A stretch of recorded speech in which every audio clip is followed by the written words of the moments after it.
25 Desember diperingati sebagai Hari Raya Natal bagi pemeluk agama Kristen dan juga Katolik di seluruh dunia, tak terkecuali juga di Indonesia ya Tribuners. Nah, ternyata di balik kemeriahan Hari Raya Natal ini ada beberapa legenda dari seluruh penjuru dunia yang cukup menyeramkan kalau didengar-dengar.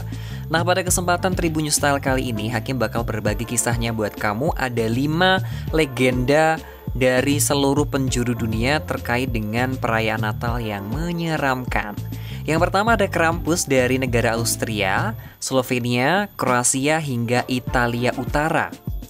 Di banyak negara Eropa, Santo Nicholas atau Santa Claus itu memiliki sahabat yang bertindak sebagai lawan dari dirinya.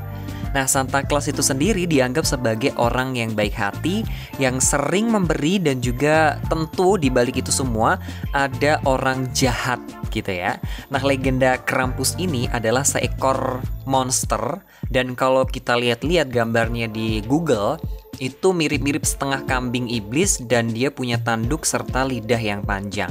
Tidak sampai di situ saja, ternyata Krampus ini dia tuh juga bakal menyeret rantai di belakangnya saat dia berjalan.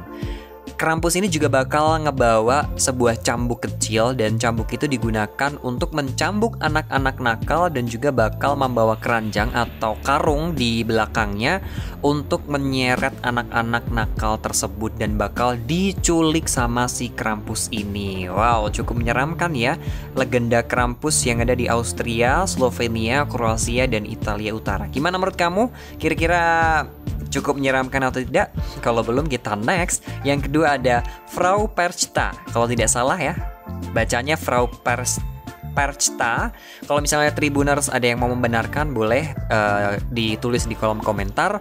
Ini legenda dari Austria dan juga Bavaria, Jerman. Jadi ini legenda yang menceritakan tentang seorang penyihir yang datang, dan penyihir itu bakalan datang pada hari-hari Natal, hari raya umat Kristiani, untuk mencari anak-anak nakal. Ternyata nggak cuma anak nakal doang nih. Kalau dari Krampus tadi itu kan menculik anak-anak yang nakal, tapi kalau Frau Perchta ini itu menculik juga anak-anak yang baik.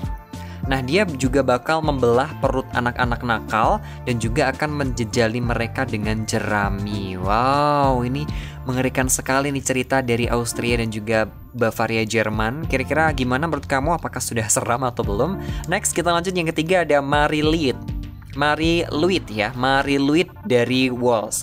Mari Luit ini ada pada malam tahun baru, jadi pergantian tahun gitu ya legendanya. Dan ini akan mengisahkan seorang anak kecil dari Wales yang nakal, terus juga mendengar ketukan di pintu dan dia membukanya. Terlihat menjulang adalah makhluk tengkorak kuda. Bisa dibayangkan tengkorak kuda yang dia buka ya kan ya. Terus dia juga mengenakan jubah panjang yang mengepul dan dibuntuti oleh orang-orang yang bernyanyi. Di rongga matanya, mata si kuda itu ada bola mata palsu dan mulutnya sedikit terbuka. Jadi kuda Mari Luit ini berasal dari Wales itu sendiri ya. Grillia itu adalah raksasa yang tinggal di sebuah gua, dan itu menurut legenda Islandia ini merupakan salah satu legenda yang menyeramkan di hari Natal berikutnya. Jadi yang ketiga tadi adalah dari Wales, yang berikutnya ada juga dari Islandia. Selama Natal, Grillia itu juga bakalan muncul untuk memburu anak-anak yang dia culik, dan dia juga bakal membawanya ke gua, terus juga bakal memasak di tong sup. Wow, mengerikan sekali Tribuners. Grillia ini memiliki berbagai teman termasuk Yule Lads, 13 anak trollnya, dan juga biasa disebut sebagai Yule Cat. Nah, kucing Yule atau Yule Cat ini adalah kucing monster yang dia tuh berjalan di antara manusia seperti singa yang mengaum. Mencari siapa yang bisa dia telan, kucing Yule ini juga berukuran sangat besar dan dia berjalan-jalan di tengah kegelapan kota. Mengintip ke jendela terang kamar tidur anak-anak, satu-satunya cara untuk menyelamatkan diri dari dimakan kucing Yule ini adalah dengan menunjukkan kepadanya bahwa mereka mendapat pakaian untuk Natal karena menjadi anak yang baik di tahun ini. Nah, menurut pengetahuan dari Alsatian, salah satu daerah di Prancis, Hans Trapp atau seorang laki-laki yang serakah dan juga jelek, dia tuh menggunakan sihir dan juga berurusan dengan iblis untuk menjadi kaya. Setelah dikucilkan dari gereja, dia menghilang, kekayaannya menghilang, dan status sosialnya juga hancur lebur begitu saja. Legenda yang menceritakan bahwa dia berkeliaran di pedesaan dan menyamar menjadi orang-orangan sawah. Nah, pada suatu ketika Hans Trapp menginginkan daging manusia, dia membujuk seorang bocah gembala lalu dia memasaknya di atas api, dan Hans Trapp ini dikisahkan sudah mati tetapi terkadang kembali saat Natal untuk mencari anak-anak nakal. Oke, yang berikutnya ada cerita dari Yunani, Bulgaria, Serbia, dan juga Turki yang dinamakan legenda The Kali Khanzari.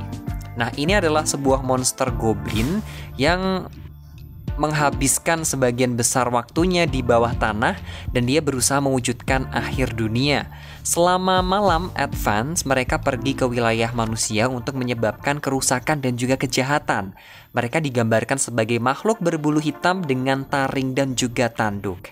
Dan yang terakhir, Tribuners, ada cerita atau legenda dari Prancis, Belgia, dan Swiss yang biasa disebut dengan legenda Pere Fouettard.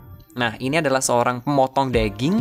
Dia dan istrinya itu akan menculik, merampok, dan juga membunuh anak-anak kaya yang nakal. Sekali lagi yang nakal. Lalu bakal menyembunyikannya mereka di tong asinan. Wow, ngeri juga ya. Terus si Santa Claus akan menemukan kejahatan itu dan menghidupkan kembali anak-anak yang sudah dibantainya dia. Sebagai hukuman, si Santa Claus ini memaksa Pere Fouettard ke dalam perbudakan sebagai pelayanan abadi. Nah, itu tadi Tribuners, ada sekitar 5-7 cerita ya kalau misalnya gagak random gitu ya, karena Hakim juga sangat tertarik banget buat ngebahas ini. Semoga kamu terhibur dan juga teredukasi dengan cerita-cerita legenda dari berbagai negara di dunia terkait dengan perayaan Natal yang menyeramkan. Oke? Kira-kira mana yang paling menyeramkan buat kamu? Bisa tulis di kolom komentar. Thank you for the time, dan Hakim undur diri. Sampai jumpa di lain kesempatan. Thank you.